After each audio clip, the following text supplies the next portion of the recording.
My name's Kelly and I'm here to do another book tag today. I know I've been doing a lot of these recently, but end of sentence. I've been doing a lot of these recently and no excuse. This is the chocolate book tag and I'm going to link the genius who thought of putting books and chocolate together in a tag down below in the information box, and just get started with a blank screen. Not my favourite, Dark Chocolate, a book that covers a dark topic: abuse, domestic violence, rape, loneliness, bullying, death, etc. And I actually watched Bookables do this tag and she chose a great one for this, which was Lovely Bones by Alice Sebold, which has rape and death and is an amazing book besides. I'm not going to choose that though, since it's been taken. I'm going to go with some depression, you lucky sods. And the first one is not fiction. It's Darkness Visible by William Styron. And I have to be honest and say I haven't read this one yet, but a friend of mine who suffers from severe depression gave it to me, saying it's the most accurate account he's ever read of the condition. And it's only a thin little book, as you can see here, so I do intend to read it one day and, I don't know, gain a better understanding of, well, something very dark, I think.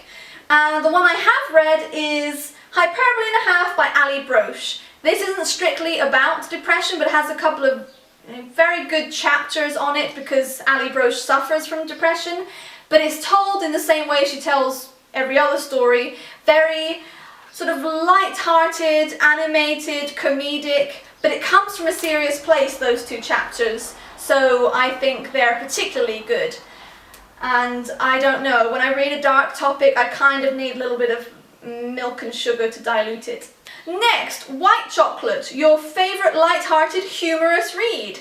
And I wish I'd been able to find my copy of Finding Cassie Crazy by Jacqueline Moriarty for this, because that is laugh out loud funny.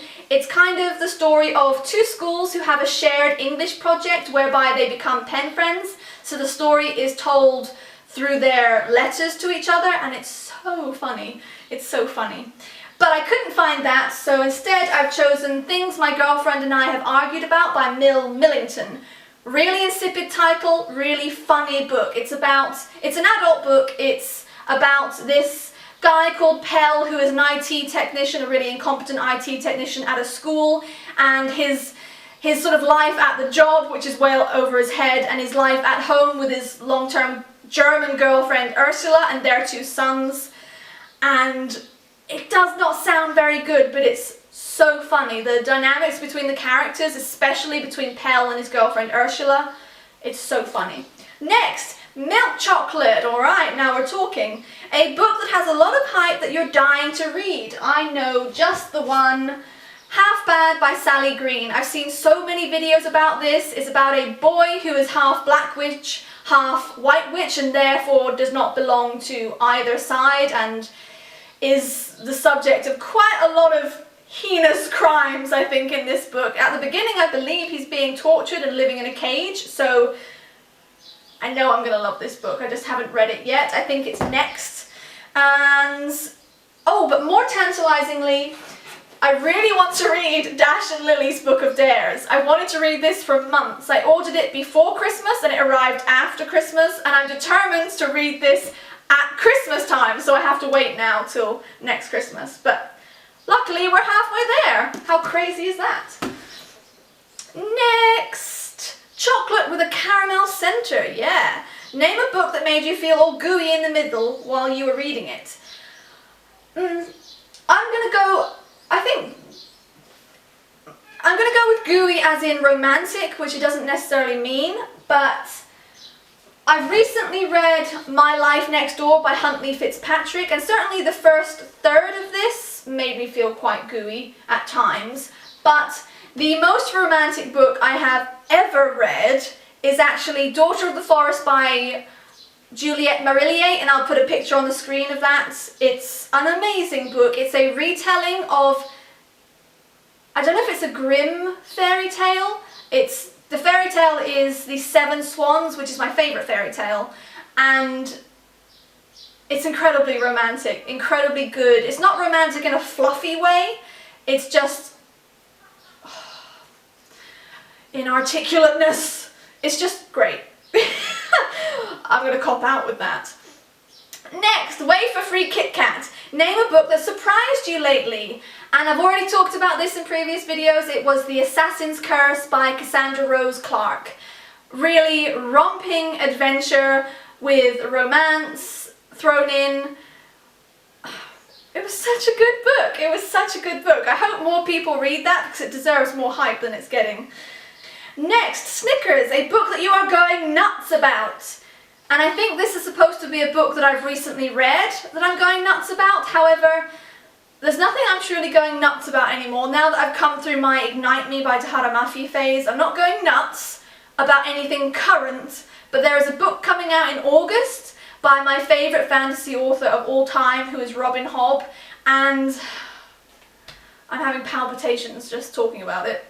Naturally, my camera chose that moment to cut out. The book I'm talking about is Fool's Assassin by Robin Hobb.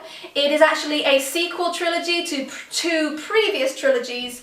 The Farseer trilogy, the Tawny Man trilogy came first. And I know it sounds like the author's flogging a dead horse by doing a third, but if you've read it, you know that's not the case because it's just amazing. I'm just worried that characters I love, certain characters I love, won't be left alive by the end of a third trilogy. And what must be the last trilogy, just, I cannot be that lucky. I cannot be that lucky.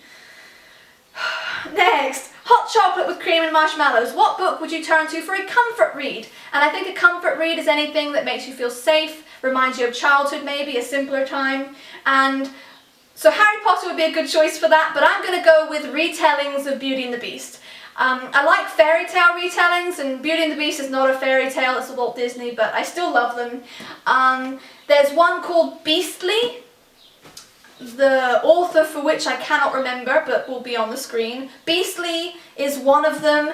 Beauty by Robin McKinley is another. And Cruel Beauty by Rosamund Hodge is another, slightly more confusing one. So, yes, and also books like Fangirl by Rainbow Rowell. I think they restore your faith in the world a bit. If you're feeling outcasted, this makes you think like maybe there's a place for you after all. If there's a place for Kath, there's a place for me. Really nice book. Sorry if the lighting or camera angle just changed. I'm having a bit of a nightmare filming this video and I just deleted the last chunk of it, so I have to redo it. Luckily, we are at the end of the chocolate book tag with a box of chocolates. What book series have you read that you feel has a wide variety and something for everyone? Now, you're gonna get annoyed at me for continually choosing this one, but I've chosen Full Metal Alchemist by Hiromu Arakawa again because it is everything. It has everything, and I suppose it's a little bit lighter on the romance front, but it has so much heart that honestly, if I could claim to be the creator of one world, one series, one character, I would choose Full Metal Alchemist and I would choose Edward Elric. It's just amazing. It's about two boys, two brothers who are alchemists, and their mother passes away when they are very young, and because they are budding alchemists, they think, let's try to bring her back. We'll transmute the ingredients to bring back a human body. We'll bring back Mum. And it goes terribly wrong, and the law of alchemy in this world is equivalent trade, so you must give equal to what you receive. So in trying to bring back their mother, the younger brother loses his entire body and the older brother, Edward, loses his leg. And then he sees that his brother is gone, so he goes back through this sort of alchemical gateway and he trades his arm for his brother's soul, which is all he can afford with one arm. And he affixes that soul using a blood seal to a suit of armour. So this is his little brother here in this suit of armour, and this is him. Edward is actually the Full Metal Alchemist, but people often confuse his much bigger little brother as the Full Metal Alchemist because he wears a suit of armour. It's amazing! I'm not going to talk about it anymore! So that was the chocolate book tag, and I am going to tag some people for once. I'm going to tag Bree from Bree Book Reviews, and also my friend Mel from Solitary Nerdette. Mel usually talks about films, but I figure this tag will work equally well for films as it does for books. and I'm sure I will see you very soon in another tag video if the sun will come back for me. In the meantime, thank you very much for watching and goodbye. Now, I've mentioned this before, and I'm going to mention it again. Full Metal Alchemist by Hiromu Arakawa. I'm going to mention this forever. I'm going to mention this for everything because it's upside down. Now, you're going to get sick of me mentioning this one before too long, but once again I've chosen Full Metal Alchemist by Hiromu Arakawa. Japanese graphic novel, and the reason I choose it for everything is because it is everything. It has everything, it is everything. And it's also back to front.